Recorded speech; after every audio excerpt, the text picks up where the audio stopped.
Theodore. He's a tugboat and a friendly tugboat too. A friendly tugboat too. Oh, Theodore likes to do the things that friendly tugboats do. Pushing and a pulling in the great big harbor, in the great big world is so much fun. So many brand new things to discover. Waking with the sun, gotta get the job done. Oh, Theodore and Emily, Bodak, Hank and George, and the harbor master too. So this is somewhat of a typically normal day in the harbor, but today is new bumper day for the tugboats. The one day when all the tugs get brand new bumpers when their old ones get worn out. Hank is given the job to collect the bumpers from Bonnavista Barge. Before she can get hers, however, Emily has a job to do, and out of nowhere, who shows up but Carla. "Hi, Emmy Belly," she called. "Do you want to go exploring with me?" said Carla. "I know some really cool places." "Not now," answered Emily. Now, Emily didn't mean to ignore Carla. She just wanted to finish her job so she could get her new bumpers. But Carla didn't know that. Why doesn't Emily want to go exploring with me? She wondered. Oh, I don't know. Maybe you could have asked her why? Gee, there's an idea. But of course, Carla just loves to jump to conclusions, don't she? Well, by the time Emily arrived at the oil refinery, the oil barrels mysteriously disappeared. Like that's not a total coincidence. And as if things couldn't get any stranger, Hank had the exact same surprise when he arrived at Bonnavista's dock. "Hi, Bonnavista," called Hank. "Oh, hi, Hank," answered Bonnavista. "Well, where are the new bumpers?" "I really don't know," replied Bonnavista, sounding very puzzled. "They were right here a minute ago." "Looking for bumpers, Honk?" called Carla, with a big sly smile in her voice. "Maybe we can go exploring together for them." "Not now," shouted Hank. Hank wasn't paying attention to Carla because, you see, he was very concerned about those missing bumpers. He raced off to tell the other tugs the terrible news. "This is really strange," Carla said to herself. "Hank doesn't want to go exploring with me either." Yeah, that's awful suspicious that Carla just keeps appearing every time something else just mysteriously disappears. And not for nothing, but Bonnavista should know who did it if she knew the bumpers were on her deck a second ago. I don't know, I kinda question that a bit. So Hank hurried back to the dock to tell the others about the missing bumpers, and let's just say, fingers, or in this case, bumpers, were being pointed. Bonnavista, he gasped. "Gone. I said supposed to be on bumpers. Bumpers on Bonnavista." Hank was so out of breath he could barely speak. "Hank," said George, "slow down and tell us what happened." When I got there, the bumpers were gone," said Hank. "Gone?" repeated Theodore. "Where would bumpers go?" "Hank," grumbled George, "you probably just forgot the bumpers somewhere." "Did not," shouted Hank. "Did too." "Did not." Hank was so upset at George he turned to the dock and didn't say another word. Seriously, George, Hank literally just arrived and he somehow forgot them? He saw they were already gone by the time he got to Bonnavista. So how the hell could he have forgotten them? Nah, I know why you're like this. You're just salty because you can't pick out the nicest bumpers first. No wonder Hank don't want to talk to you. I wouldn't either. Well, curious Theodore wanted to go and find the bumpers too. But when he arrived at Bonnavista's dock, the barge was now gone. "Bonnavista!" called Theodore. "Where are you? Bonnavista?" "That's strange," he said at last. "A whole barge just can't disappear." But it seemed a whole barge had disappeared. "Be aboard." It was Carla again. "Maybe I can help you find Bonnavista. Do you want to go exploring for her with me?" "Not now," shouted Theodore, and he raced away to tell the tugs about the missing barge. "No one in this whole harbor wants to go exploring with me, Carla said, watching Theodore hurry off.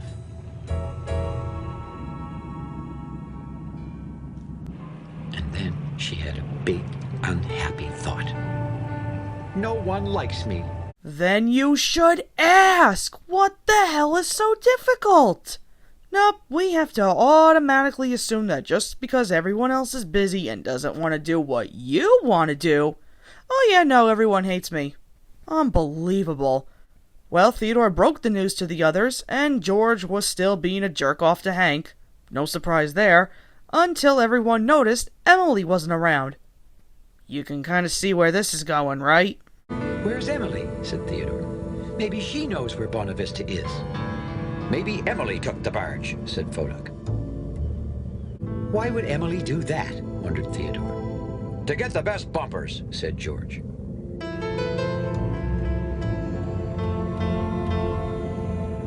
This is very serious, concluded Fodak.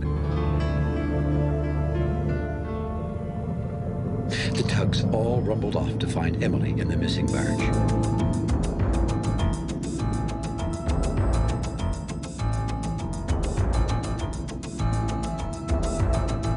Carla floated out from where she'd been hiding, listening to the tugs. Very serious, she repeated to herself. Oh, this isn't cool anymore. Wow, that is such toxic behavior on George's part. First you're an ass to Hank, and now you're accusing Emily of taking the barge to get the best bumpers? And because of this one accusation, now all the tugs are fired up. Just wonderful. And that comment from Carla kinda gave herself away. So now we know she did it. With that said, Carla rushed over to a little cove to grab Bonnavista, the bumpers, and the oil barrels, until she was spotted by Emily. Hi, Carla, called Emily. I'm looking for oil barrels. I wonder if they might have floated into that little cove back there. Little cove? Carla motored right in front of Emily, so she couldn't see into the cove. Yes, said Emily. That cove, right behind you. Well, there are no oil barrels exactly floating there, said Carla. Too bad, sighed Emily. I really wanted to go exploring with you after I finished my job, but now I have to keep looking for those barrels. You wanted to go exploring with me? Said Carla, sounding very surprised. Oh, sure, replied Emily. Everyone always loves exploring with you, Carla. It's cool. But no one wanted to go exploring with me before, continued Carla. Oh, said Emily. I guess we were all in a big hurry to get our new bumpers. Well, when Carla heard this, she felt funny inside. And I thought it was because no one liked me, she thought to herself. I got it all wrong. Yeah, now you wish you would have said something before, huh, Carla? She really knows how to get herself into deep trouble, I swear. None of this would have happened if she just butted out. But don't you know, it's all about Carla. It always has been. Well, this was about to blow up in her face even more when the other tugs arrived. There she is, shouted Fodak, rumbling up. He was shining his big emergency searchlight right at Emily. Fodak, squinted Emily, why are you shining that light in my eyes? Well, you took Bonnavista, declared Fodak. To get the best bumpers, added George. See, sniffed Hank, I didn't lose the bumpers. I shall have to report this to the dispatcher, Emily, announced Fodak. Well, Emily was so upset that at first, she couldn't speak. How could her friends think that she took Bonnavista? Go tell the dispatcher if that's what you think, she finally shouted. I don't care if I do get in trouble. You're all being silly. She turned her back on her friends. To be perfectly honest, if I were in Emily's place, I'd probably do the exact same thing. Meanwhile, Carla was literally right there, and they didn't even bother to interrogate her since they thought, well, yeah, Emily was pretty much the tug of interest. And again, when you don't get to every detail in situations like this is why everyone gets pissed off with one another. So in the heat of the moment, I don't really blame Emily for turning her back on everyone. But Carla knew now was the time to say something and put everything right again. I hid Bonnavista, and the bumpers, and the oil barrels, too. You did? Said Theodore. But why? Asked Emily. Well, because nobody wanted to go exploring with me, replied Carla. I was only having fun, added Carla. I hope you're not all upset with me.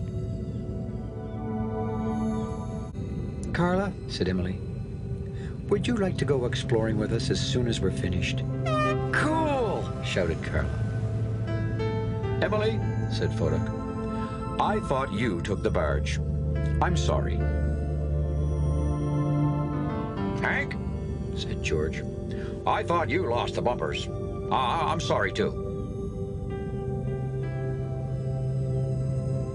I guess we all kind of had the wrong idea about things, said Carla. Hey, shouted Theodore, we can all get our new bumpers now. Cool, shouted Carla. Cool, tooted the tugs.